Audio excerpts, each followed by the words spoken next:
Salam. Haleluya, Tuhan itu baik, amin. God is good. All the time. God is good. All the time. Tuhan itu baik. Setiap masa. Sepanjang masa. Tuhan itu baik. Nah, saya mau tanya, yang itu kosong itu untuk penari-penari tadi kan? Oke. Tadi kamu sudah mulakan dengan kuis. Saya pun mau kasih kuis lah. Boleh nggak?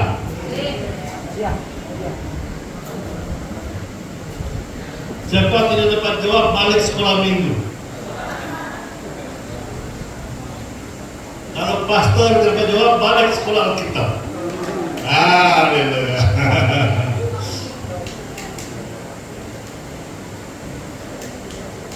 Kamu akan dapati soalan ini senang, tapi susah. Mungkin senang lah untuk orang boring. Soalannya begini, mengapa Yesus datang ke dalam dunia? Bukan ABC, subjektif. Mengapa? Pikir betul-betul sebelum jawab. Saya kira hadiah. Nanti besok makan sama-sama makan itu. Oke. Tapi hadiahnya kau akan diberkati. Amin. Mengapa Yesus datang ke dalam dunia? Ini bukan perawan, betul. Coba mengerti Pak. Memanglah dia kita tahu dia datang jadi manusia dan takkan jawab. Saya tidak betul jawab kamu jawab.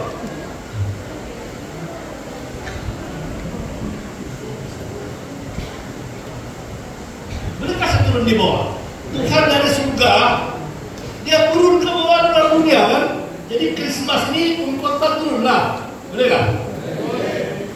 Why did Jesus come down? Why did God come down to earth and become human? Nakurahmah Tuhan Yesus, nakalin Tuhan, sinunod turut ka tinggal suku. Takut ke saja ini. Kenapa dia datang? Haleluya. Tidak bisa main-main lah balik sekolah kita tuh. Ya, tidak lah balik sekolah minggu itu main-main. Jangan kamu kasih gas TikTok dulu, jangan dulu.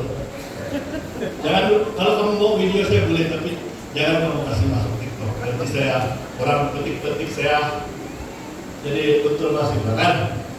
Ini kasih tukar-tukar. Nah, kamu paham nggak soal saya? Kasih buka hati dulu kan. Saya selalu ngajak tuh kalau mengajar dulu kan saya kasih soalan. Tuhan to us. Kenapa Yesus datang dalam dunia? Nah, kenapa? Alah, kenapa? Jangan beri jawaban lah. Kita juga begini. Kan? Mana benda begitu? Nah, kamu mau tunggu jawaban guru, dia bahkan anak begitu. Kamu kasihlah jawaban orang. Kenapa dia datang? Nah, ini sejoli saya mau tanya. Kalau tidak dapat jawab, tidak lulus kan? Nah, macam mana? Coba. Yesus datang ke dunia untuk menebus dosa dan untuk menyelamatkan manusia yang berdosa.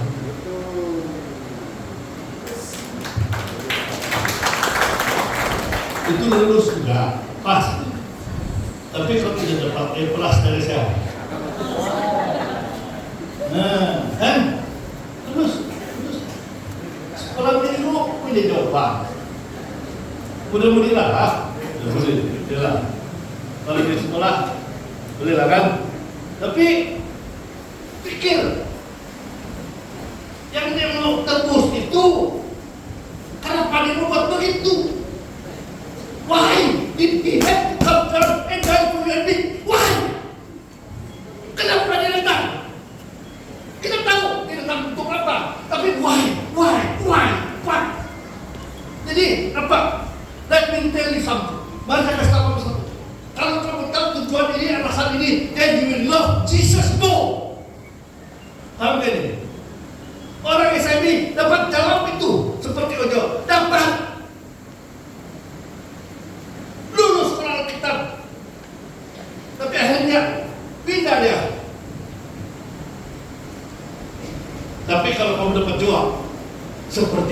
saya jawab nanti. Then you will love Jesus. Amen.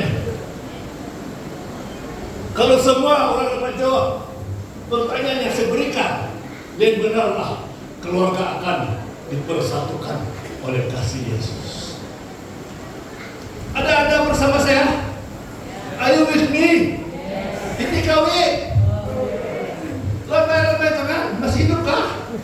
Iya. Terang kesoalan saya. Jawabannya adalah Alkitab, tarang dalam Alkitab, tidak payah lagi tafsir. Nah, ada yang lagi.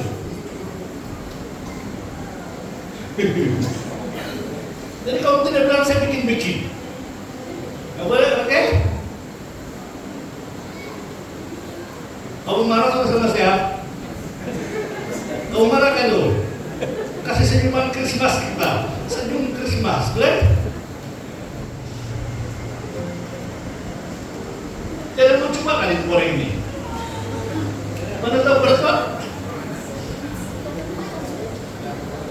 Dan orang mau duduk dan mana nanti mau dengar jawaban saya. Nah, orang yang mau dengar di luar sini. Baiklah. Saya tidak mau jawab persoalan, kamu renung-renungkan mereka.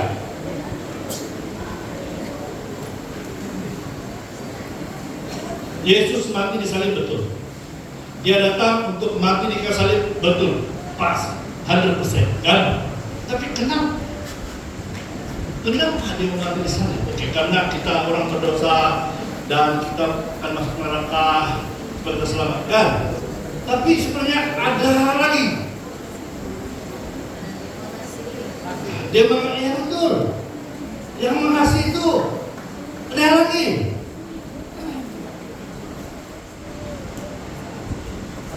Dengar baik-baik, dengar.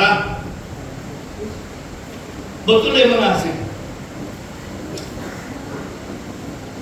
Jawaban dia dalam Yohanes 10 ayat 10. Saya datang supaya mereka mempunyai hidup dan hidup dalam segala kelimpahan. Pencuri datang hanya untuk membunuh, mencuri, dan membinasakan. Aku datang supaya mereka mempunyai hidup dan hidup dalam segala kelimpahan. Apa yang dia maksudkan adalah dia datang memulihkan hubungan yang hilang di Taman Eden. Betul atau tidak? Betul kan jawaban saya? Betul itu jawaban kau berada betul, pas itu pas. Tapi kau masih tahu kenapa dia datang? Ya buat begitu supaya persekutuan yang hilang di Taman Eden itu dikembalikan. Saya tanyakan, kenapa Tuhan cipta manusia? Kenapa Tuhan cipta manusia? Kan hari ini kenapa dia cipta? Tujuannya supaya bersekutu dengan kita. Amin. Are you with me? Kan Tuhan mencipta manusia supaya dia boleh bergaul dengan kita. Bila dia bercakap dengan murid-muridnya, bukan kamu yang memilih aku, tapi aku yang memilih kamu supaya kamu menjadi sahabat-sahabatku. Haleluya. Tuhan cipta manusia supaya manusia dan Tuhan bergaul.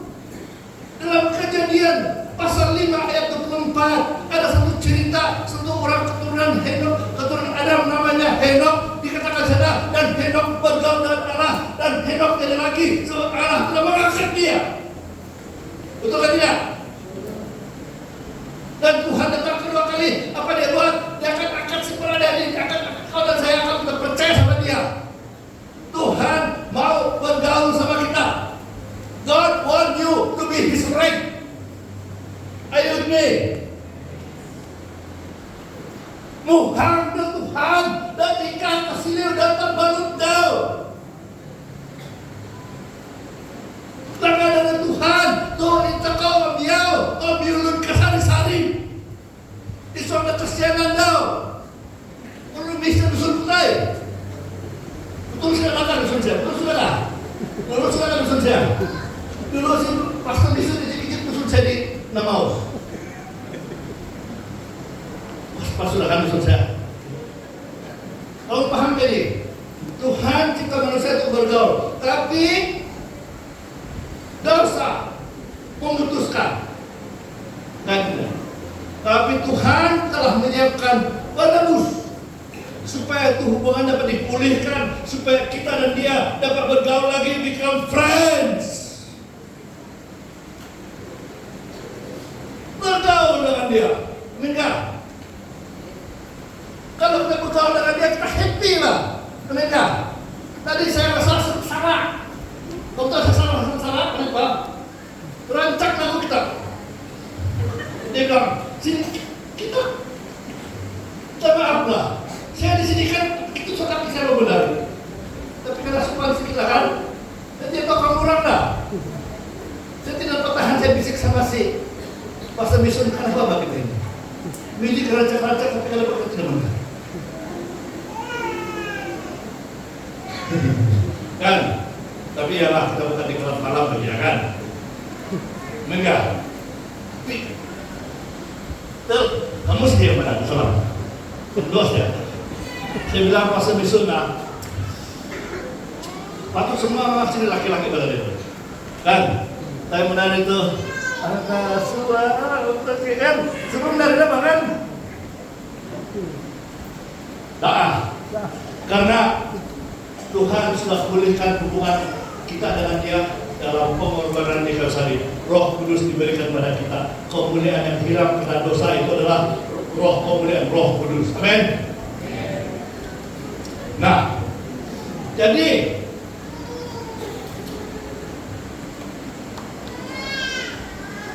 kenapa Tuhan datang? Betul, Dia datang untuk jadi penebus mati di kayu salib. Supaya apa? Supaya hubungan yang hilang teman ini itu dipulihkan. Supaya apa? Supaya kita dapat bergaul bersama dengan Dia. Supaya apa? Kita mengalami hidup yang berkelimpahan. Apakah hidup berkelimpahan itu kau baca seluruh Injil Yohanes? Konteksnya ada di sana. Mengenal Tuhan, mengenal Yesus, mengenal segala-galanya ada tertulis di sana. Kita bukan mau cakap lama-lama di situ, kan? Tapi dalam konteks keluarga ini, saya mau bawa kita dalam satu cerita di mana Tuhan pertama-tama membuat mukjizat yang menampakkan, merasakan, mendemonstrasikan hidup berkelimpahan ini. Tuhan pertama kali menyatakan kuasa yang menyatakan hidup berkelimpahan itu di satu perkawinan yang tertulis dalam Yohanes pasal 2. Mari lihat di situ. Yohanes pasal 2. Mana sudah saya punya slide itu? Mana sudah? Saya lupa saya ada slide. Oke. Jawaban terhadap Yohanes bukan. Sebelum. Oke. Oke. Kalian Yesus berkata dalam Injil Yohanes, aku datang supaya mereka mempunyai hidup berkelimpahan. Pertanyaan siapakah yang pertama kali itu tidak payah tanya lagi, sudah saya jawab tadi. Orang yang pertama mengalami hidup yang berkelimpahan, menerima berkat jasmani sentuhan, mujizat hidup yang berkelimpahan dari Yesus adalah pasangan pengantin baru. Amin. Yang dalam perkawinan di Kana itu. Dan orang yang penerima berkat rohani dari sentuhan mujizat hidup yang berkelimpahan dari murid-muridnya, sebab mereka yang percaya adalah mereka percaya kepadanya. Oke. Berkat jasmani sentuhan berkelimpahan adalah orang yang kawin itu. Apa maksudnya? Dalam perkawinan itu, dalam majlis perkawinan itu kita tahu cerita itu, dia orang punya anggur sudah berkurangan. Lalu Yesus membuat mukjizat menukar air menjadi anggur, betul nggak? Jadi sentuhan luar biasa. Itu berkat jasmani, tapi berkat rohani yang dialami orang yang kumpulan pertama mengalami berkat rohani itu adalah daripada murid-muridnya, sebab mereka orang yang pertama menjadi percaya kepada Yesus Kristus. Nah, teruskan. Oke. 5. Mujizat pertama Tuhan lakukan bukan orang lumpuh disembuhkan, bukan perempuan Samaria mendapat air hidup, bukan orang buta yang diceritakan, dan bukan Lazarus yang bangkit dari kematian. Tanda mujizat yang berkelimpahan yang pertama berlaku adalah sebuah perkawinan di Kana di tengah sebuah keluarga. Ini bukan kebetulan. Inilah message yang sangat relevan untuk kita pada musim Natal, di mana tema kita adalah kasih memulih menyatukan keluarga. Amin kan? Bila pastor memberi tema ini, terus saya ingat pada peristiwa dalam Yohanes pasal 2 ini. Nah, kita teruskan. Tidak payah kita baca ini, kita semua tahu diceritakan. Kita tahu dicerita. Maaf. Dalam Yohanes 2 ayat 11 dikatakan, hal itu dibuat Yesus di Kana yang di Galilea sebagai yang pertama dari tanda-tandanya, dan dengan itu ia telah menyatakan kemuliaannya dan murid-muridnya percaya kepadanya. Tanda ini berfungsi untuk menyatakan hal yang penting. Mujizat air menjadi anggur meningkatkan siapa Yesus sebenarnya. Dengan mengubah air menjadi anggur yang terbaik, Yesus menyingkap kuasa Allah dan identitinya sebagai anak Allah. Murid-murid menyaksikan mujizat itu sendiri, dan pengalaman nyata itu menumbuhkan iman mereka kepada Yesus. Dengan menukarkan air menjadi anggur, murid-muridnya melihat bahwa Yesus bukan orang sembarangan. Hanya Tuhan yang dapat buat mujizat seperti itu. Teruskan.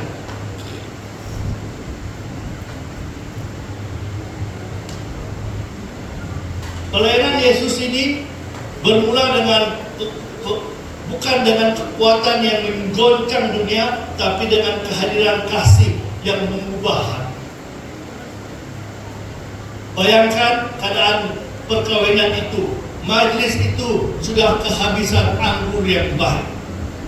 Apa yang berlaku dalam majelis apabila anggur yang baik sudah habis tapi masih ada orang dalam keramaian itu? Keluarga itu akan malu, keluarga itu akan rasa terhina, tapi Yesus datang menyelamatkan keadaan. Jadi Natal bukan sekadar kelahiran, tapi lebih kepada kehadiran Tuhan sebagai manusia agar kita mengenal dan bergaul dengannya. Dan bila Tuhan hadir dalam hidup kita, Dia akan membuat mujizat-mujizat yang kita perlukan.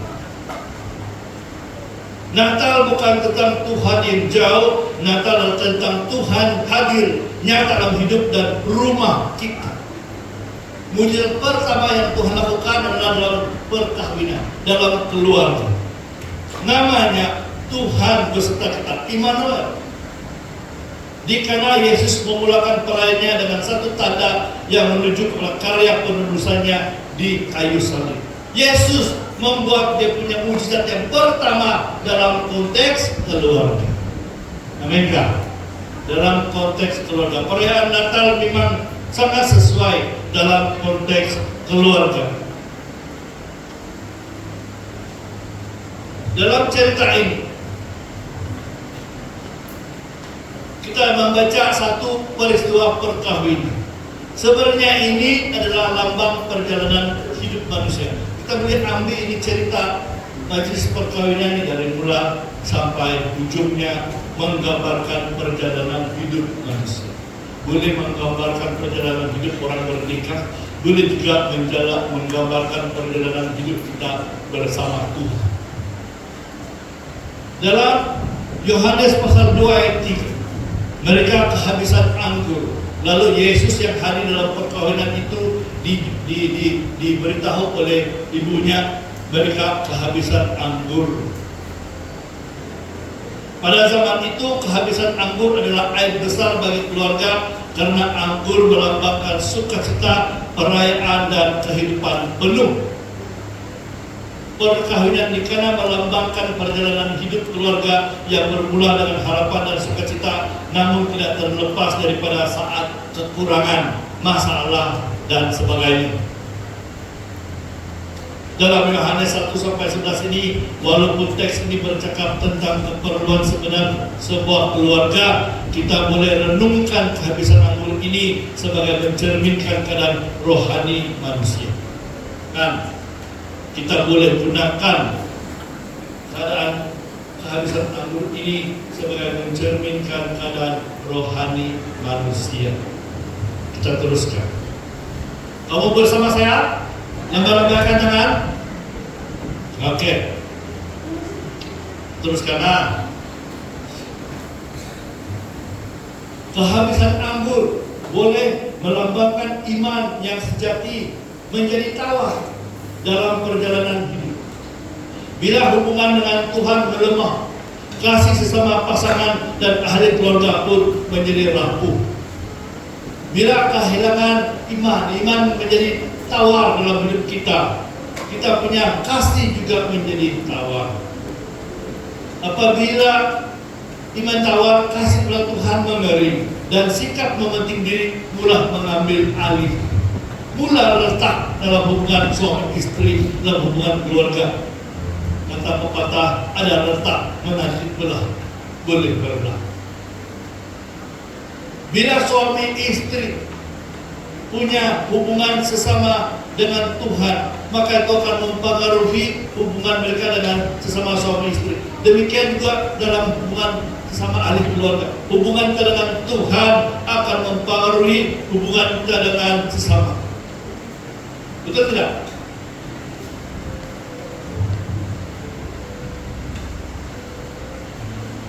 Tapi kabar baik ada untuk kita.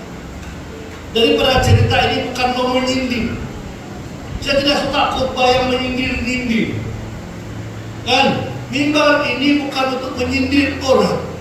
Mimbar ini adalah untuk mendorong, menegur dia, menyatakan kesalahan dia, tapi mendorong untuk berbagi kelakuan. Amin. Jangan pernah mimbar itu timbang orang sendiri-sendiri orang. Tidak. Jadi dengar sampai habislah. Amin.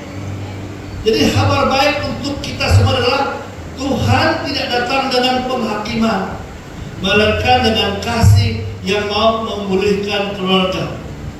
Tuhan tidak bilang, oh habislah kali punya anggur. Allah, orang pedih dibilangkan. Tapi tidak, dia ambil, dia campur tangan, dia tolong tuh suasana. Dia bilang, oke, ambil itu air. Dia cakap pada itu orang, ambil itu air, ceduk itu air, dia bilang. Bila dia cakap begitu, itu air sudah menjadi anggur. So, Tuhan tidak datang dengan penghakiman, melainkan dengan kasih yang mau memulihkan keluarga. Kita harus baca cerita ini. Tuhan campur tangan hanya apabila dia diminta campur tangan oleh ibunya. Betul? Seperti ibunya bersepakat kepada Yesus untuk bersesuatu keadaan yang memalukan itu. Jadi Tuhan hadir bila dia diminta. Tuhan hadir bila kita mohon campur tangannya. Jadi bila Tuhan diminta melakukan sesuatu oleh ibunya, Yesus berkata kepada pelayan-pelayan itu, isilah tempat-tempat itu dan penuh dengan air. Ini pelayan-pelayan pun taat saja sebab ibu Yesus bilang apa dia suruh buatlah, dia bilang kan. So, mereka taat walau tidak memahami sepenuhnya. Dalam ketaatan dan penyerahan mukjizat berlaku. Air berubah menjadi anggur terbaik. Kalau kita baca bahagian ini, bila mereka taat kepada Tuhan, mereka berserah kepada arahan Tuhan, mukjizat berlaku menjadi anggur yang terbaik. Pelajaran daripada ini untuk kita adalah bila kita ada penyerahan, bila kita ada ketaatan, Tuhan dapat bertindak dalam keadaan yang kelihatannya mustahil bagi manusia, tapi tidak mustahil bagi Tuhan. Amin. Nah, pembaharuan mukjizat air menjadi anggur bermula apabila Yesus diminta campur tangan. Bagi keluarga ini, mukjizat ini berlaku dengan cepat. Namun saya mau cakap, bukan semua bila kita minta Tuhan campur tangan, mukjizat itu berlaku dengan besok menjadi, sekejap menjadi. Ada yang begitu, ada yang cepat, betul atau tidak? Tapi ada juga mengambil masa. Tapi namun kita perlu percaya Tuhan dapat bekerja bila kita sungguh-sungguh minta Dia bekerja. Saya katakan sini, saya perlu mengimbangi ajaran ini dengan menyatakan bahwa ada pembaharuan yang berlaku dengan cepat, ada juga pembaharuan yang terjadi melalui proses penderitaan serta salib. Ada masa. Contohnya, ada ahli keluarga yang mengambil masa yang lama tapi terus didoakan sebelum akhirnya bertobat. Contoh dalam keluarga saya, ada yang bertahun-tahun baru kita berdoa kepada Tuhan, baru dia bertobat. Ada lebih 10 tahun, ada 15 tahun, tapi akhirnya percaya Yesus juga. Betul kan tidak? Ada yang sakit, bila kita minta Tuhan campur tangan, kena doa sembuh. Ada yang kena sakit, kena doa, ambil masa lama, dia baru sembuh. Tapi yang sama di sana adalah bila kita mohon Tuhan campur tangan, pada waktu Dia berkenan, Dia akan bertindak. Amin. Macam kita ada hadapi masalah dalam keluarga, ada anak yang degil, ada anak bermasalah, kita terus doakan. Pada masa Tuhan bekerja, Dia bekerja. Ada suami yang tidak pandai bertobat, kelihatannya begitulah kan, didoakan terus, akhirnya bertobat juga, berhenti di penyandang. Amin. Oke, kalau masih juga ada suami ataupun keluarga yang masih letup-letup, mau doakan, kita doakan terus, janganlah kita putus asa. Amin. Saya bukan cakap pada orang sebelah kau, saya cakap secara umum, karena dalam keluarga saya pun ada mengalami ini. Amin. Ada keluarga saya yang memang kuat minum. Dia tidak marah nih kalau saya cerita, tapi dia biasa sebut nama. Ada keluarga saya kuat minum, tapi sekarang sudah bertobat. Hasil doa, amin. Dia sekarang jadi pengikut Yesus. Dia sangat berubah. Nah, tapi yang pelajaran di sini adalah bila kita minta Tuhan campur tangan, Dia akan bertindak. Apa cepat, apa lambat Dia akan bertindak. Mau dengar cerita? Janganlah cerita, dengar. Nanti jadi cerita panjang. Jangan cakap. Lalu berdoa, Tuhan akan bekerja. Amin. Tuhan akan bekerja. Baik, benar sudah. On kayak ini. Oke. Saudara, gambar anggur baru ini menggambarkan salib dan kasih Kristus. Kalau kita perhatikan air anggur itu terhasil melalui buah anggur yang ditekan. Ini air anggur itu merujuk kepada salib Kristus, di mana Yesus memberi anggur terbaik, yaitu dengan menyerahkan dirinya dan darahnya sendiri demi penebusan kita. Anggur terbaik dikenal menunjuk kepada darah Yesus disalib, dan disalib Tuhan membuktikan kasih-Nya dan menyatukan dan memberi kita hidup baru. Yesus bilang dalam Yohanes 15, "Akulah pohon anggur. Tinggal di dalam aku supaya kamu dapat berbuah banyak. Di luar aku kamu tidak dapat berbuat apa-apa." Di pasal 2 dia bercakap tentang buah anggur, air anggur yang terhasil daripada buah anggur itu, lalu menjadilah air anggur yang baik. Tapi dari mana anggur itu mengalir? Anggur itu mengalir daripada Yesus sendiri. Sebab apa? Dia adalah anggur yang akulah pokok anggur yang sejati. Yohanes 15, amin enggak? Anggur mendidikan pada masa itu karena Yesus adalah pohon anggur. Jadi Yesus datang dalam keluarga, melakukan mujizat dalam keluarga, menunjukkan satu tindakan Dia untuk menebus manusia dalam keluarga. Kenapa? Karena dalam konteks keluarga juga manusia jatuh dalam dosa. Betul? Waktu manusia diciptakan di Taman Eden, Iblis serang di situ. Iblis serang Hawa. Iblis membuatkan mereka tidak percaya pada Tuhan dan melanggar perintah Tuhan. Di sana dosa masuk ke dalam pengalaman manusia. Jadi apabila Yesus masuk dalam pengalaman umum, masuk untuk menebus manusia, maka dia mulakan pekerjaan umum, permulaan mujizatnya, permulaan yang dia buat untuk menebus manusia, menunjukkan kepada siapa dirinya adalah dalam konteks keluarga. Amin. Jadi keluarga, masyarakat bermula dari keluarga. Jadi kita pun di sini dalam masyarakat, katakan di kampung Poreng ini, di Ranau ini, di Sawah ini, semuanya bermula dari keluarga. Betul kan? Keluarga kan? Keluarga.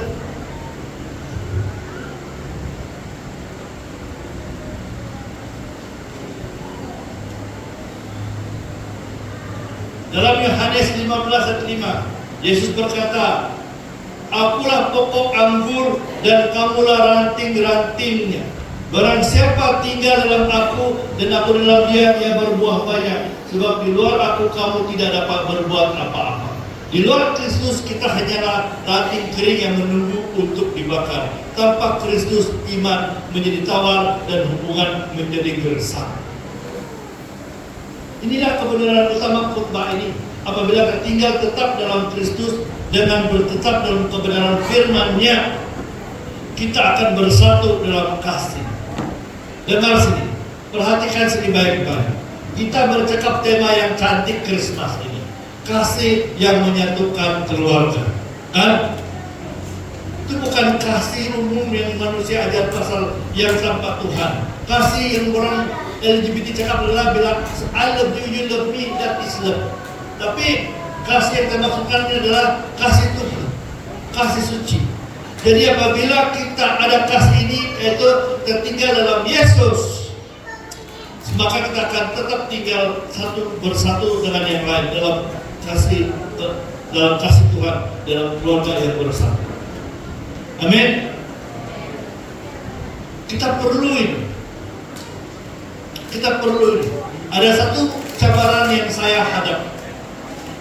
Saya sebagai hamba Tuhan. Satu yang cabaran saya hadapi adalah orang yang sudah lama Kristen. Dari kecil sudah Kristen. Cabaran pertama adalah anak-anak gembala itu sendiri, anak-anak pastor itu sendiri. Saya punya anak begitu, kan? Yang dari sekolah minggu pergi gereja. Tapi bila cakap pasal Alkitab, bila cakap pasal firman Tuhan, mereka tahu tapi tidak dapat macam mana mau bercakap, tidak dapat menguraikan, tidak dapat memegangnya, tidak dapat membelanya. Macam saya jawab cakap tadi, saya tanya itu soalan, kamu tahu semua itu? Bukan kamu tidak tahu, bukan. Tapi bila karena saja tidak dapat kasih keluar. Kenapa? Kurang penghayatan. Saudara-saudara, inilah kebenaran utama khotbah ini. Apabila kita tinggal tetap dalam Kristus dan bertetap dalam kebenarannya, kita akan bersatu dalam kasih, bertetap dalam firman Tuhan ini. Pelayanan saya sekarang penumpuan di Pitas. Di mana-mana saya pergi adalah saya mau tanam cinta kepada Tuhan dalam firman Tuhan. Cinta kepada Tuhan dalam Alkitab ini. Janganlah kita cepat bilang saya cinta Tuhan, tapi kau tidak tahu apa yang diajarkan oleh firman Tuhan. Kita perlu ada firman supaya berakar, supaya teguh, ada dasar yang teguh. Haleluya, amin. Mari saya beri satu kesaksian. Kalau tidak pernah wayar ini kan, saya pikir ada wayar. Bila saya begini saya ingat ini wayar dia. Jadi boleh lah ini kan. Oke, sinilah saya.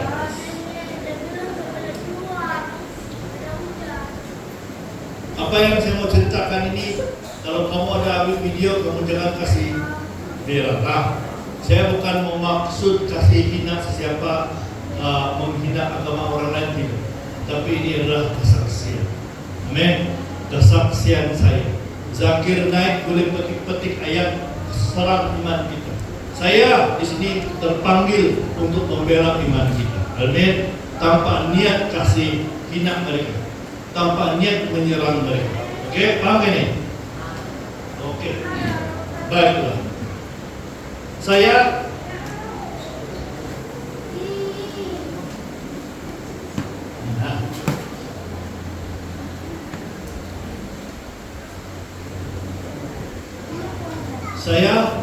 anak ke-11 daripada 12 adik beradik.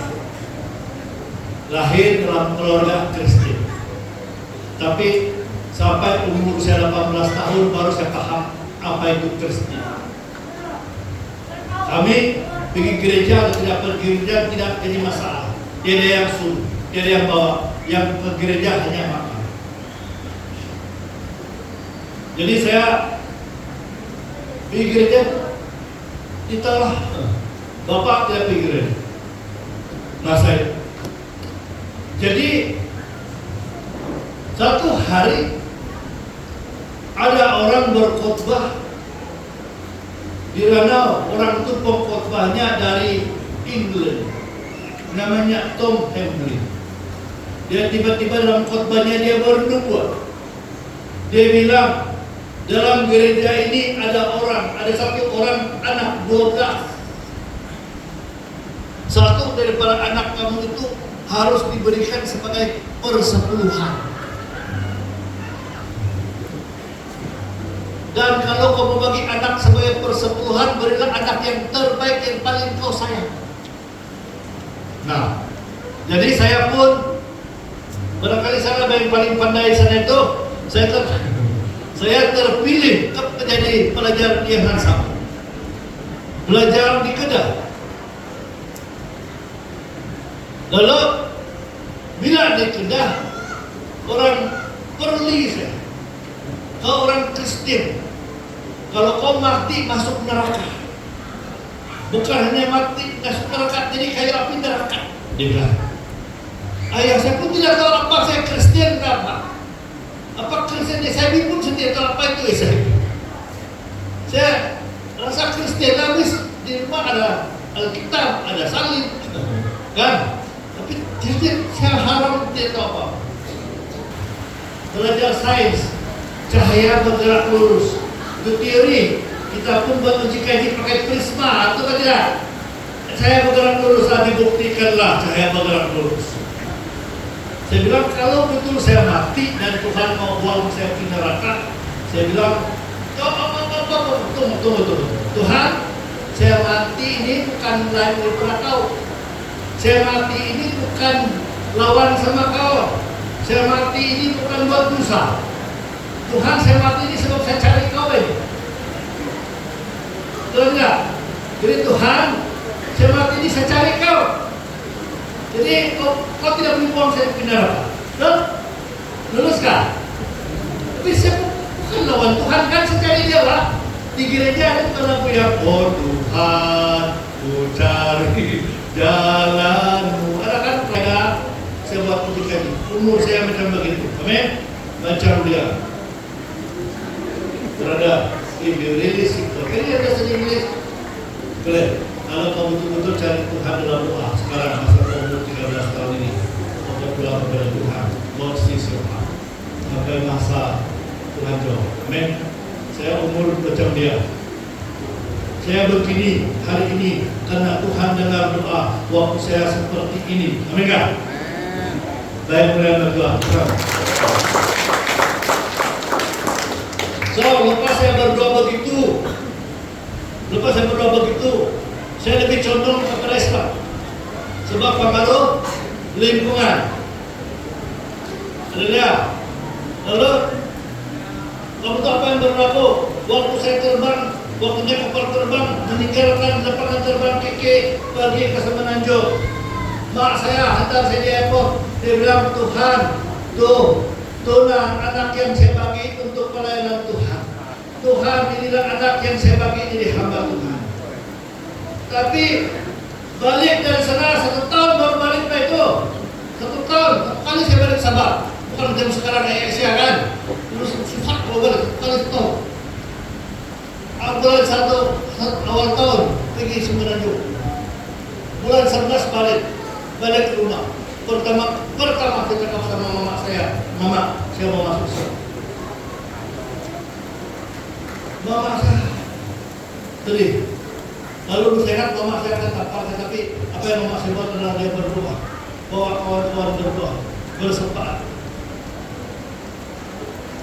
Dan saya balik ke Semenanjung. Saya tidak dapat restu daripada anak saya sebab dia tidak mau saya masuk. Maka saya cakap pada kawan-kawan saya, umur saya 21 tahun, saya janji saya akan pindah. Masa itu saya boleh buat keputusan sendiri. Saya sudah janji. Jadi bila pulang Sabah saja, saya tidak lagi pergi makan di koran. Alhamdulillah. Dan saya ada nama sudah. Kita 4 saya dapat nama. Lainlah itu cerita. Tapi saya dapat nama sudah.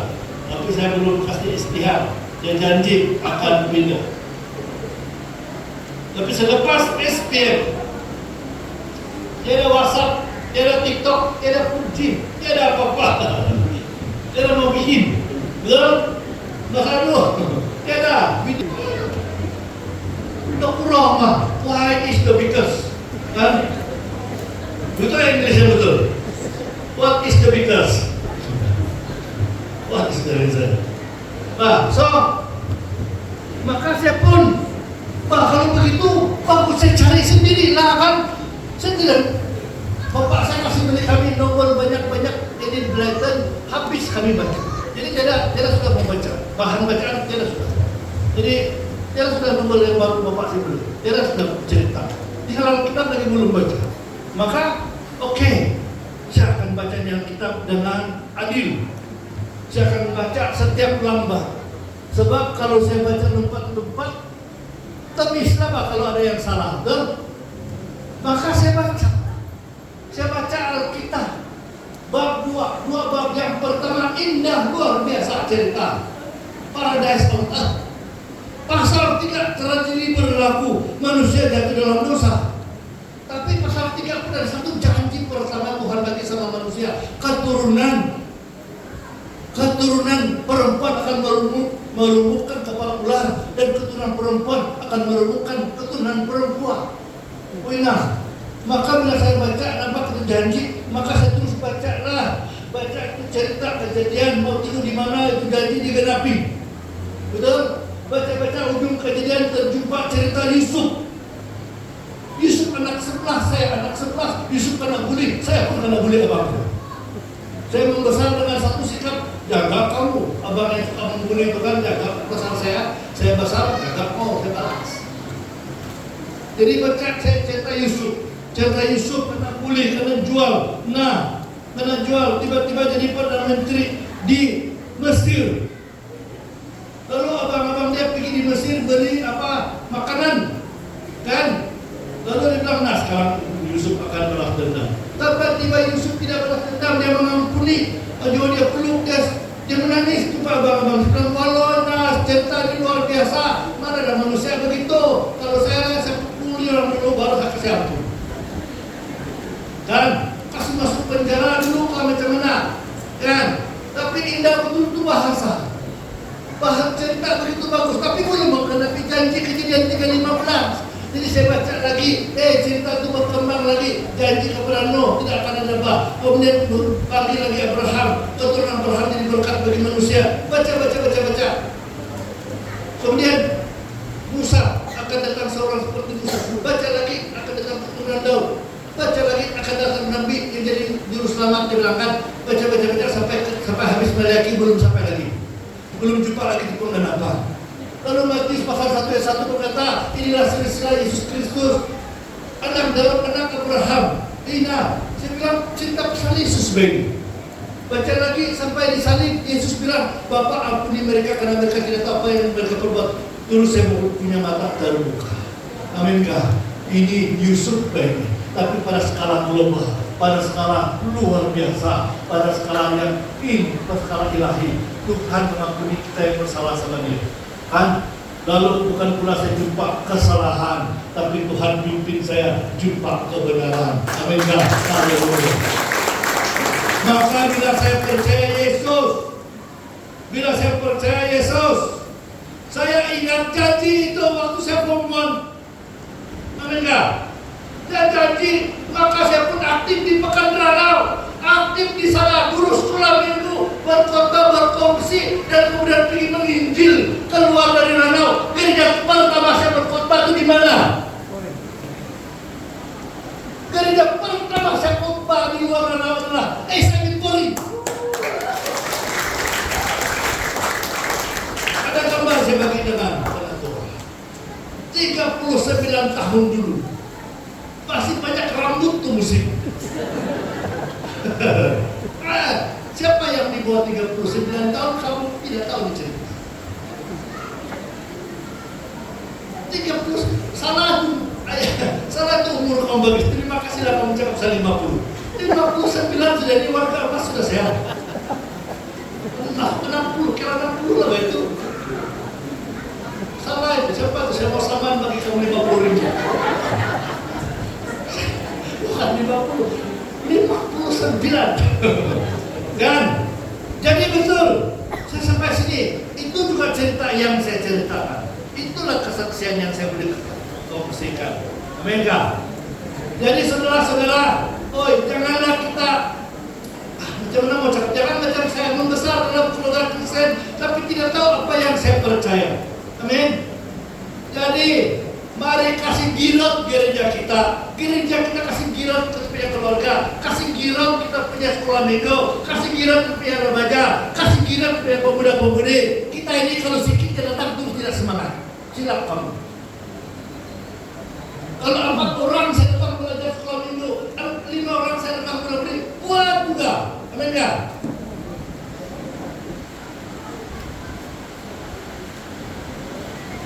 Kamu bersama-sama sehat? Masih hidup lagi? Dan pastor?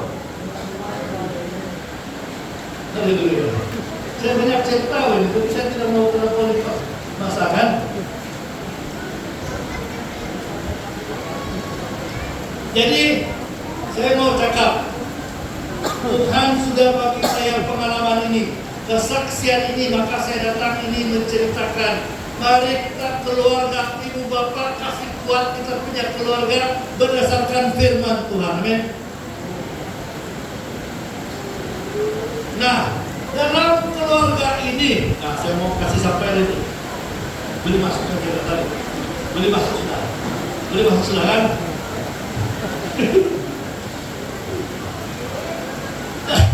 Dalam cerita ini cakap pasal perkawinan tuh. Ada satu ayat.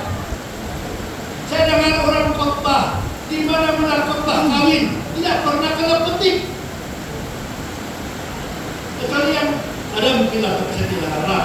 Tapi yang saya dengar khotbah kawin tidak kena sebut ini. Jadi adalah ini cabaran kepada laki-laki. Amin enggak? Kalau mau anggur baru, kalau mau ada anggur baru, sudah kawin ini, sudah kan? Kalau ada anggur baru dalam hidup kita, lihat nih, laki-laki, kita kena setia kepada janji akad nikah kita. Amin. Boleh katakan akad nikah, pinjamlah janji kawin. Janji itu terdapat dalam Hosea 2:18. Dia bilang, aku akan memperisterikan engkau dalam kesetiaan. Mana dia kalau kita sama kan? Oke, coba tengok Hosea 2:18. Tolong komputer tolong Hosea 2:18. Bukan Yohanes 10. Hosea 2:18. Ada kasih ini.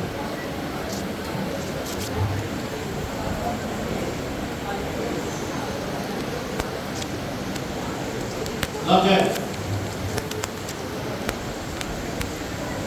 Setiap laki-laki yang ada Facebook, ada Instagram yang sudah kawin ataupun mau kawin, ayat ini bagus. Aku akan menjadikan engkau istriku untuk selama-lamanya, dan aku akan menjadikan engkau istriku dalam keadilan dan kebenaran, dalam kasih setia dan kasih sayang. Ayat seterusnya, Coba selepas itu apa dia bilang? Ada ayat sambungan ini. Dan kamu akan mengenal Tuhan. Aku akan menjadikan engkau istriku dalam kesetiaan sehingga engkau akan mengenal Tuhan. Jadi waktu orang percaya kawin ini dia punya janji sebagai laki-laki yang jadi kepala keluarga. Inilah dia. Amin kan? Jadi kalau kita mau terus-menerus anggur itu mengalir dalam pernikahan, mengalir dalam hidup kita sebagai bapak, mengalir dalam hidup kita sebagai bapak kepala keluarga, kita balik kepada janji ini. Amin. Bahwa kita punya istri, keluarga, sehingga apa? Mengenal Tuhan. Amin. Bagus kan ya? Pak Misun, itu yang bakal itu dapat ya. Kan? Jadi balik kepada slide saya. Balik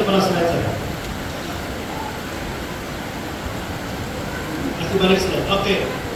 Jadi Kristus adalah pokok anggur yang benar. Kita datang kepada Dia dan tergantung dengan pokok anggur yang benar dan kita mengalami kasih Tuhan. Amin kan? Masih awal kan kita? Jam berapa sudah? Jam 9:30. Mari saya bagi satu kesaksian lagi, boleh tak? Ya, saya percaya Yesus. Saya percaya Yesus setelah saya membaca Alkitab. Tapi ada proses juga di sana. Semua itu ada proses dia. Sebelum saya betul-betul terima Tuhan, ada banyak perkara yang mengecewakan saya. Saya mau bunuh diri karena banyak perkara yang tidak seperti yang saya harapkan berlaku. Amin kan? Saya rasa gagal dalam hidup karena saya tidak dapat mencapai Universiti Malaya. Saya kecewa. Saya hanya dapat UNN. Dulu mau pergi sasaran kan, mau pergi Universiti Malaya. Tapi dan lagi ada orang kasih patah hati, kan? Macam-macam lah kehidupan, macam tidak seperti yang saya harapkan. Lalu keluarga pun kecewa. Lalu saya pikir apa yang perlu saya buat adalah bunuh diri. Betul. Pertama, sebelum saya bunuh diri, saya mau lari dari rumah. Sebab sebelum saya mengalami kegagalan sekolah itu, bagus saya perjalanan hidup. Tetapi bila saya alami sedikit kegagalan itu, saya rasa gagal semuanya. Kan?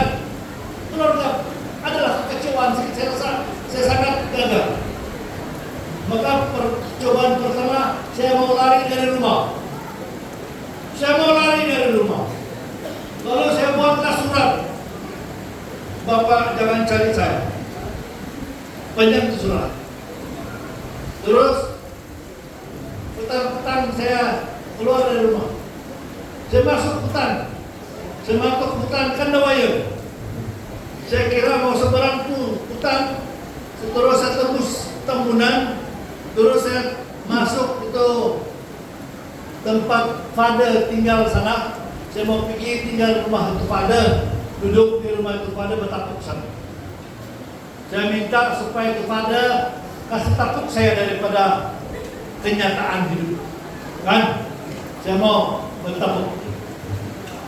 Jadi saya pun tulis surat dan saya jalan. Jauh sudah saya di Bukit Kendawaian sudah saya di atas sudah. Petang sudah. Terus saya ada hujan-hujan begini, ada satu pondok di satu pondok itu saya duduk sana di atas bukit. Dulu saya nampak kecil sudah rumah kami di Sinau. Ada kan rumah kami di Sinau. Kecil sudah atap dia. Mulanya tadi saya membawa diri dengan sakit hati. Saya rasa tertolak. Tidak juga tertolak tembak, tapi saya rasa gagal. Saya rasa hina. Saya rasa malu. Karena sebelum itu saya bilang, saja Pak. Kan? Bilang pandai lah. Tapi bila gagal sedikit saya rasa tidak guna sudah. Itu perasaan saya. Lalu saya di atas bukit itu. Terus saya nampak satu rumah kami kecil sudah. Lalu saya di pondok orang punya sawah padi yang padi bukit. Terus saya bilang, kenapa saya sini? Kenapa saya sini? Terus saya ingat di rumah saya ada kecil selesa. Kenapa saya sini? Kan? Tiba-tiba timbul kesadaran, saya pulang. Pulang. Sampai rumah, itu surat masih dipijak belum lagi Pak. Nah itu. Tapi kemudian masih ada kekecewaan. Kan? Satu hari betul-betul nekat saya mau bunuh diri. Kami ada senapang. Poin tutup di order daripada Jerman. Pindik begini saya. Dia punya laras sini. Begini. Dan kami kadang kasih peluru. Masing-masing kami ada peluru. Kalau mau pakai bilang peluru lah. Saya pernah ada 2 peluru. Bapak kasih. Terus senapang satu saya. Jadi saya kasih simpan spray peluru. Jadi satu hari nekat sudah. Tidak payah sudah. Dan dia tulis surat sudah. Saya sudah nekat mau bunuh diri. Karena saya rasa tidak benar. Orang yang saya pikir saya suka sama saya sudah reject sama saya. Janganlah tentang cerita yang sana. Ada orang yang saya suka tapi janganlah cakap terlalu. Banyaklah kekecewaan, kan? So, Bapak saya simpan tuh senapang di sana, di sudut sana. Hari ini selamat tinggal. Kalau saya pikir, habis sebelum saya pikir ambil itu senapang. Dia ada senapang sana itu mesti. Padahal hari-hari itu senapang situ. Tapi hari itu tiada. Bilang Tuhan, tak orang membantu. Kenapa? Apa-apa kamu saya hidup ini? Buat apa-apa kau kasih saya hidup? Buat apa? Tidak guna hidup saya. Karena saya hanya diajar Bapak, saya mesti sekolah. Kalau tidak sekolah, tidak guna. Kau mesti belajar. Itu cara Bapak saya bimbingkan. Semua dia mesti belajar. Tapi senapang dia. Terus saya rasa kecewa. Lalu saya pergi rumah abang saya di Kiki. Tunggulah kalau sepa-sepa suruh saya buat jenayah. Merumpak dan pergi bunuh orang saya buat saya. Karena saya mau mati. Tidak, juga ada orang suruh saya buat begitu. Balik lagi di rumah, di ranah. Terus masa itu saya lihat iklan di TV. Iklan hitam putih. Jauhilah najis dada. Dia bilang kan, ditutup berat manusia. Jangan dari situ tentang pikiran ini orang makan dada dia rugi sendiri. Kan? Yang saya buat begini mau bunuh diri tunjuk perasaan sama siapa? Saya sendiri rugi, betul? Tiba-tiba pandai timbul kesadaran, pandai sadar sendiri. Lalu saya masuk bilik, saya berdoa. Tuhan, saya salah ini. Masa saya berdoa di bilik itu, saya dengar sayup-sayup dari SIB Pekan Ranau. Siapa yang ambil setan itu? Siapa punya driver ambil setan itu kasih ini dia. Yang si Jamaluddin gitu. Jalaluddin Hasan yang ambil setan. Karena band artis yang ambil setan. Jadi itu rumah saya dari gereja bukan jauh, tapi suara bukan dengar. Tapi masa itu saya bilang Tuhan ampun saya merasakan hati. Saya sedia rugi ini sendiri. Tiba-tiba pandai sadar kan? Terus saya dengar lagu sayup-sayup dari gereja. Dia punya lagu apa? Iya, dia bilang dengar dia panggil nama saya. Dengar dia panggil nama. Dengar dia panggil nama saya. Juga dia panggil namamu. Ku jawab ya.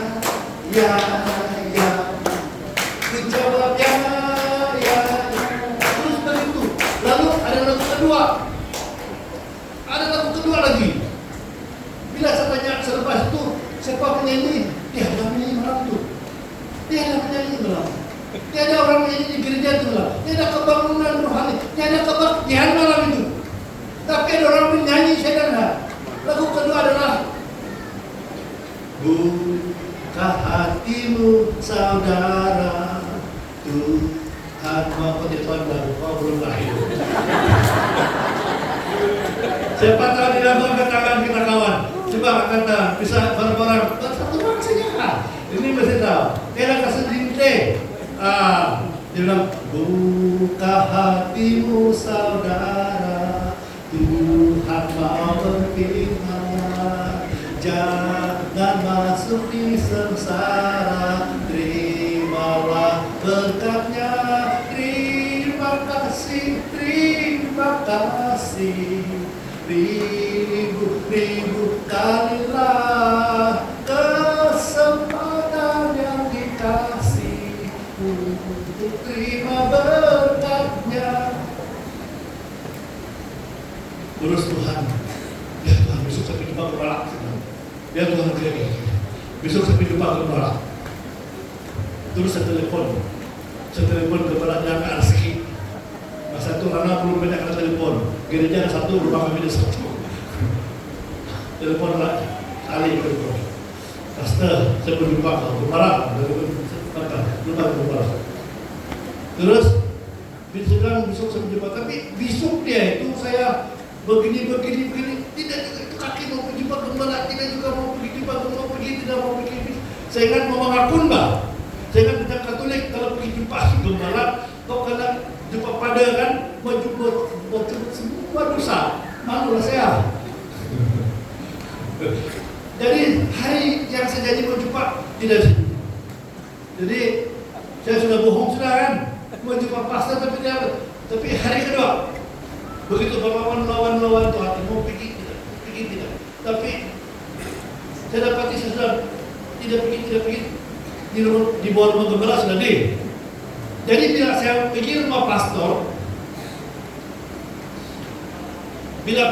pastor itu, saya cakap pada pastor yang dia sudah almarhum. Saya pikir mau mengaku dosa sama dia, tidak. Kau sudah mengaku dosa sama Tuhan, tidak. Lalu dia tanya bagaimana saya mau terima Tuhan semua, ya. Terus saya pun terima Tuhan dan pastor yang masa itu dia istiharkan kemampuan Tuhan, dia istiharkan saya diterima oleh Tuhan sebagai anak. Luar biasa. Mari saya lihat perbedaan. Mari saya kasih cerita perbedaan. Nah, rumah pastor di sana. Masa saya jalan pergi rumah pastor itu, dunia itu kelabu. Dunia itu apa? Kelabu. Kenapa komentar kelabu? Asal, tidak warna, itu tidak. So, kelabu. Naik ke rumah pastor. Lalu dia istiharkan pengampunan, Tuhan terima saya dan sebagainya. Wah, ada sesuatu berlaku di hati saya. Saya turun, pulang ke rumah. Saya lihat dunia bukan kelabu lagi, tapi foke. Ataukah foke? Hitam putih, punya TV, ini sekarang 8K sekarang kan. Warna-warni. Saya rasa itu angin, sepui-sepui bahasa. Kena pipi saya nampak bunga di sini jalan cantik, burung berterbangan. Oh ya Tuhan, saya mau hidup 1000 tahun lagi. Amin dah. Baik kemuliaan bagi. Betul. Berbeda kehidupan. Amin dah. Berbeda kehidupan. Sampai ada berlaku. Lalu semua ini mengingatkan saya janji saya waktu kelihatan salah. Haleluya. Dan saya sampai hari ini itulah yang saya bikin. Saya cerita kesaksian saya dorong orang percaya Yesus dan sebagainya. Rahasianya tinggallah di dalam Kristus. Amin. Kalau hari ini saya di sini bukan pembanggaan diri bahwa saya menang, saya kuat, tidak. Bila kami berdiri di sini selepas 39 tahun, itu adalah kasih setia Tuhan. Amin. Gereja kita dulu mau runtuh sudah. Apa-apaan jangan, tapi berkembang megah begini. Luar biasa, itu kesetiaan Tuhan. Jadi kita semua yang dengar ini, peganglah iman. Mintalah Tuhan pegangmu. Kembalilah kepada firman Tuhan. Pastor, 3 tahun ke depan ini balik kepada Alkitab. Amin kan? Balik kepada Alkitab. Pelayanan saya di Pitas tahun depan, saya mau mengajar cara mendidik Alkitab, cara berkhotbah. Itu saya punya penekanan di Pitas tahun depan. Pemimpin-pemimpin, saya mengajar sekolah singkat. Kalau kamu tahu apa itu sekolah singkat? Dulu SIB maju karena pelayan-pelayan itu diajar sekolah singkat. Lalu sekarang saya buat di Pitas, sekolah singkat pendekatan begitulah. Kan? Nah, saya ajar macam STP sejak pun, oke lah itu. Jadi sekarang Kristus pokok anggur yang benar kita apa? Ranting-rantingnya. Bila kita tinggal dalam Kristus, kita akan berbuah banyak. Kita tinggallah dalam Kristus. Tinggallah dalam Kristus. Kalau kita ikut perkembangan dunia sekarang, kalau tempat yang kawin dan mengawinkan, kan ada tempat yang susah orang percaya, ada tempat yang macam Sina. Yang Sina itu Malaysia. Kita lihat tuh. Jadi marilah kita balik pada firman. Amen. Balik, kasih teguh balik. Siapa ketua muda-mudi belajar firman Tuhan. Kamu ini paling dekat dengan, antara yang paling dekat dengan nama Allah. Banyak guru-guru yang boleh ajar. Kalau guru-guru yang boleh datang, itu murid-murid praktikal boleh datang di sini. 3 orang murid praktikal pun boleh. 1 praktikal ajar sekolah minggu, 1 praktikal ajar untuk muda-mudi, 1 praktikal ajar remaja. Betul atau tidak? Tahun 3 ajar itu pelayan-pelayan. Semua boleh panggil di sini kan? Banyak orang sana itu pakai mereka. Jadi kasih kuat. Luar biasa di gereja. Amin. Luar biasa. Lepas 39 tahun itu baru di antara 39 tahun sampai sekarang satu kali lagi saya khotbah sini. Ini kali ketiga saya khotbah sini saya. Oke. Jadi Yohanes 15 ayat 5, akulah pokok anggur dan kamulah ranting-rantingnya. Barang siapa tinggal dalam aku dan aku dalam dia, ia berbuah banyak sebab di luar kamu tidak dapat berbuat apa-apa. Di luar Kristus kita hanya ranting-ranting perlu dibakar, kan? Nah, apabila kita tetap dalam kebenaran ini, kita bertetap dalam kebenarannya, kita akan bersatu dalam kasih-Nya. Amin kan? Di mana Yesus hadir, anggur baru mengalir dalam hidup pribadi, dalam pernikahan, dalam keluarga, dan mengalir keluar memberkati orang lain. Panggilan untuk kita semua. Firman Tuhan ini adalah untuk kita semua. Kepada kita yang setia, Tuhan melihat kesetiaanmu, teruslah teguh. Kepada yang lemah dan sudah menjauh, pintu kasih Tuhan masih terbuka. Yesus memanggilmu kembali bersahabat, bergaul dengannya. Kepada yang belum percaya, Yesus mengundangmu datang dan percaya kepadanya. Saudara-saudari, Natal bukan sekadar perayaan. Natal adalah undangan kasih Tuhan. Amin. Natal adalah undangan kasih Tuhan. Mari saya tutup dengan 2 perbandingan ayat. Boleh tak? Ini ujung-ujung saudara. Yeskel 33 ayat 11 lihat sana. Yeskel 33 ayat 11.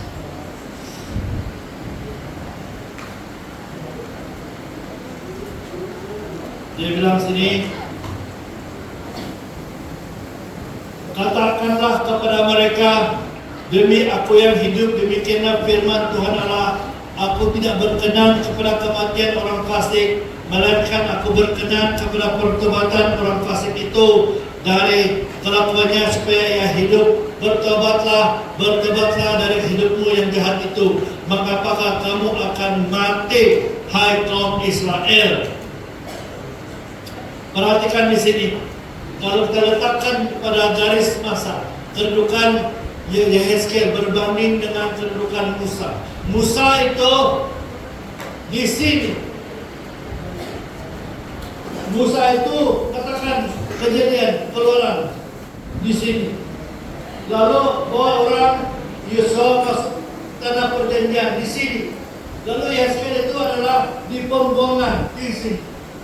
Bangga sudah beratus tahun Jadi dalam keadaan pembohongan ini Tuhan memberi peringatan kepada orang yang tersisa supaya mereka bertobat betul-betul kepada Tuhan. Lihat sini, demi aku yang hidup, demikianlah firman Tuhan Allah, aku tidak berkenan kepada kematian orang fasik. Apa beza fasik dengan orang berdosa? Semua orang berdosa karena keturunan Adam dan Hawa. Ada orang berdosa, dia tidak suka berdosa, dia itu orang berdosa. Tapi orang fasik ini adalah orang yang suka berdosa, sengaja berdosa, berpoya-poya dengan dosa, campaign orang berbuat dosa, dan ketawa-ketawakan orang-orang yang hidup benar. Jadi orang yang jahat ini, Tuhan bilang, saya tidak mau kamu mati, Beli. Bapak, saya tidak mau kamu mati, saya tidak suka kamu orang mati. Bertobatlah, bertobatlah. Dia bilang 2 kali dia cakap. Tapi bagi kita, kalau kita nampak orang-orang fasik bilang, oh sungkono, itu kan dia. Kita nampak dia, nah, baguslah kau mati, kau sana. Tapi Tuhan tidak mau diorang mati. Bertobatlah dari hidupmu yang jahat itu. Mengapa kau akan mati? Hai kaum Israel. Ganti hai Israel itu akan dapat sendiri. Kalau hari ini kau masih membenarkan dirimu berbuat dosa, walaupun kau tahu itu dosa, itu fasik. Banyak orang SID, dia melayani Tuhan, bahkan dia pastor, dia menormalisasikan dosa. Contohnya apa? Sekarang ini karena teknologi kau pikir itu yang luca-luca itu biasa-biasa saja. Jadi permainan TikTok, kita rasa itu bukan dosa, tapi itu sebenarnya dosa. Tapi karena salah kau biasa normal nampak di Facebook, maka oke lah ini. Maka jadi bahan ketawa. Sekarang perkara-perkara luca, perkara-perkara zina, tukar-tukar pasangan, mainan di TikTok, mainan di Facebook. Dan kita pun termasuk suka bikin like-like. Kan yang menjadi gurauan sekarang adalah orang curang dalam bilik. Setelah orang masuk ke suami, tutup pakai selimut. Kalau kamu tahu lah itu apa yang saya maksudkan. Dan macam-macam lagi yang dibuat. Hal-hal lucu itu adalah hal-hal yang membuat orang tertarik daripada Tuhan pergi penyembahan berhala. Jadi orang-orang ini yang suka buat dosa ini adalah disebut orang fasik. Kalau hari ini kau pastor, kau penatua, kau pemimpin gereja, dan kau adalah orang yang tadi pelayanan, tapi takut kau suka di benda-benda yang Tuhan benci, tapi itu jadi gambaran kau sebenarnya kau hidup sebagai orang fasik. Tapi kabar baik, Tuhan tidak mau kau mati dalam dosa. Kenapa kau harus mati? Kenapa Tuhan lambat datang? Karena kalau dia datang, dia ada peluang lagi kita bertobat. Banyak kesaksian orang daripada agama seberang ini, orang bertobat dapat kesaksian dan kesaksian di YouTube. Bila ada orang kedapatan percaya pada Yesus, mereka dibuang keluarga mereka. Tapi kita bertobatlah. Dulu saya mengaku pada satu pastor, saya ada masalah lain, masalah dengan tabiat-tabiat apa yang tidak bagus ini, seperti menonton film lucu. Begitu jumpa satu pastor, kamu tahu apa itu pastor jawab? Saya pun begitu, dia bilang.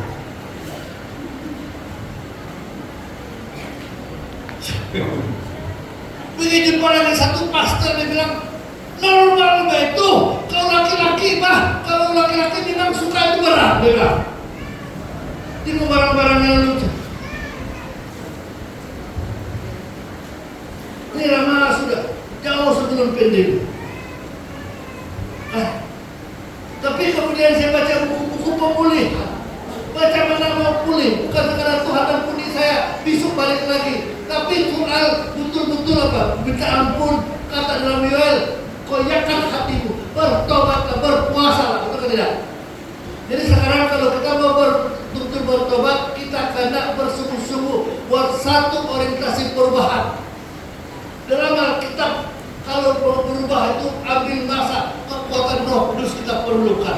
Dalam Alkitab ada tempo di mana kita diminta oleh Tuhan untuk mempersiapkan diri setiap kali kita berpuasa.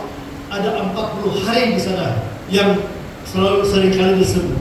Bila saya baca dalam tulisan-tulisan orang Yahudi, 40 hari itu adalah masa yang diperlukan untuk membuang tabiat yang lama dan meletakkan tabiat yang baru. Bertobat. Panggilan kepada kita adalah bertobat. Kita berpuasa.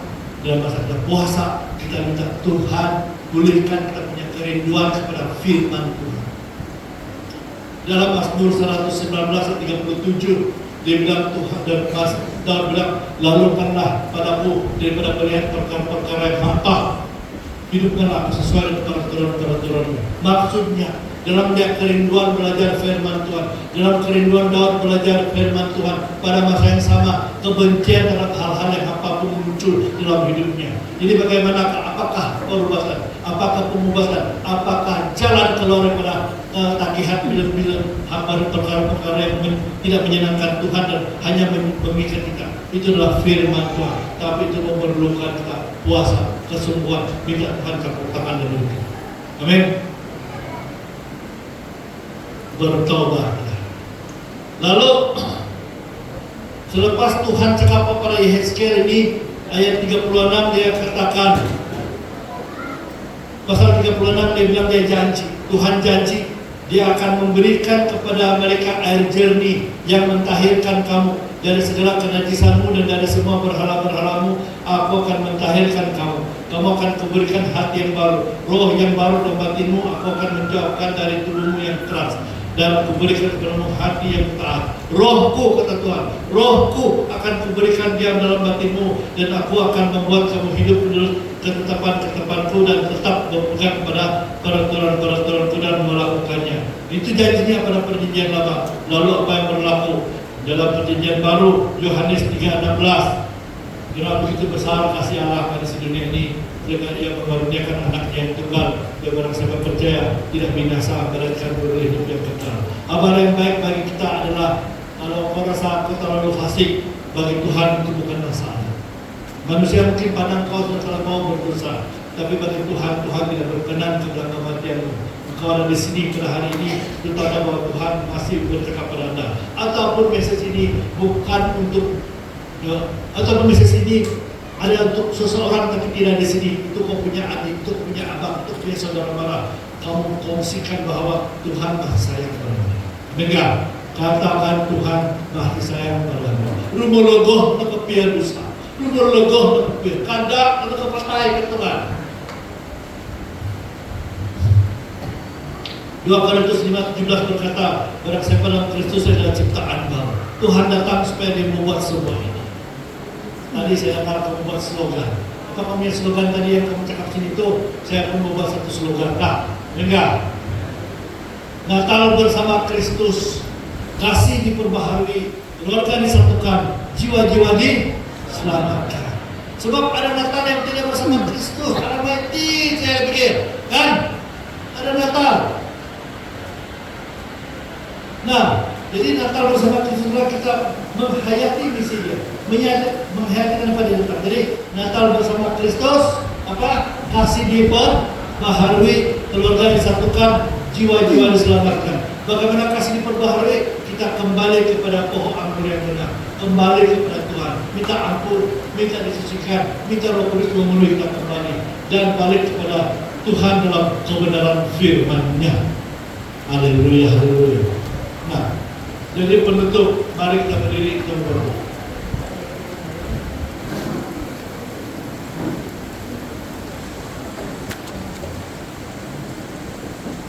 Haleluya. Mari kita ambil sejenak. Kalau ada yang Tuhan cakap pada kamu, katakan itu pada Tuhan dalam hatimu. Saya pimpin dalam doa yang kedua. Bapa di surga, sebagaimana Engkau hadir dalam perkawinan di Kana, hadir dalam hidup kami hari ini. Kalau anggur yang dalam diri kami sudah mulai tawar, Engkau berikanlah anggur yang baru ya Tuhan, dalam hidup kami, dalam hubungan kami dengan Engkau, dalam hubungan kami suami istri, dalam hubungan kami sebagai keluarga. Ya Tuhan, Hanya bila kami hidup dalam Engkau, kami dapat mengalirkan anggur baru-Mu di dalam dan melalui kami. Sebab itu kami mau tinggal tetap dalam Engkau, dalam kebenaran firman-Mu. Tolong kami untuk mengerti firman ini, tolong kami untuk hidup dalam kebenaran ini, tolong kami untuk menghayati kebenaran ini, tolong kami untuk ingat bahwa Engkau datang untuk mati di salib, bangkit daripada kematian, supaya kami dapat dipulihkan dan berhubungan dengan Engkau, supaya dalam hubungan dengan Engkau itu kami dapat hidup yang berkelimpahan. Ajar kami terus menerus maksud ini Tuhan, ajar kami terus menerus menghayati maksud ini untuk kemuliaan Tuhan dan berkat bagi manusia. Terima kasih Tuhan, kesetiaan-Mu atas KSRB Polri ini dari 39 tahun dulu yang pernah saya di sini sampai hari ini ternyata firman Tuhan berakar dan berubah di tempat ini, bahkan menumbuhkan banyak orang tempat ini, memberkati banyak orang tua ini tempat lain, terus memberkati gereja ini Tuhan, terus memberkati pastor dan pimpinan, terus memberkati barisan kepimpinan, para barisan pelapis dan sebagainya. Terima kasih Tuhan, kami terus mendoakan acara Natal yang sisi seterusnya sampai menutup biar Tuhan terus berkarya, biar Tuhan terus berbicara. Terima kasih kami berdoa semua ini untuk semua ini dalam nama Yesus Tuhan dan di dalam Tuhan hidup. Semua yang percaya berkata, Amin. Baik.